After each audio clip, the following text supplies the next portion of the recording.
আমার স্ত্রীও বৃদ্ধা হয়ে গেছে।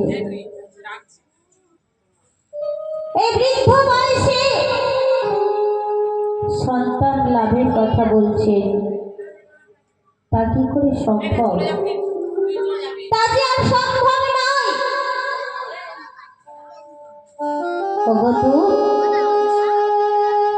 তুমি যে সংবাদ আমাকে দিলে,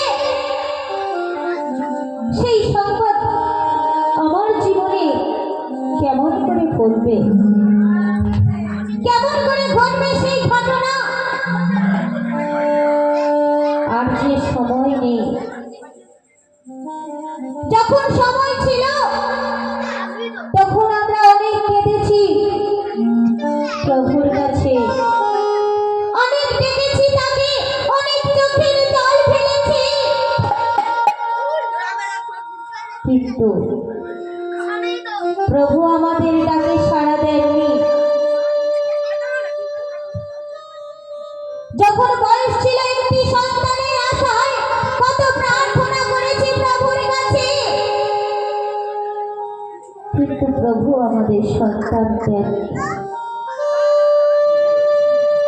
এখন তো অনেক বয়স হয়ে গেছে আমাদের, এই বয়সে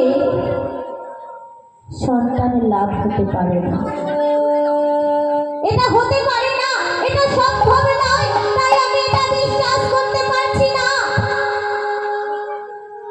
এই কথা যখন সাধু সখরিয়া বলছে, সেই সাধু সখরিয়ার কথা শুনে স্বর্গদূত অত্যন্ত রেগে গেল, অত্যন্ত রেগে গেছে তার কথা শুনে।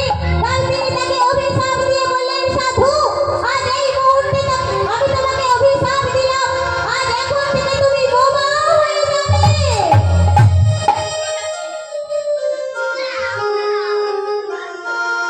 এই কেমন কথা বললে, কি কথা বললে? আজ এই মুহূর্তে আমি বোমা হয়ে যাব। আমি যদি বোমা হয়ে যাই আমি কি এমন ভুল করেছি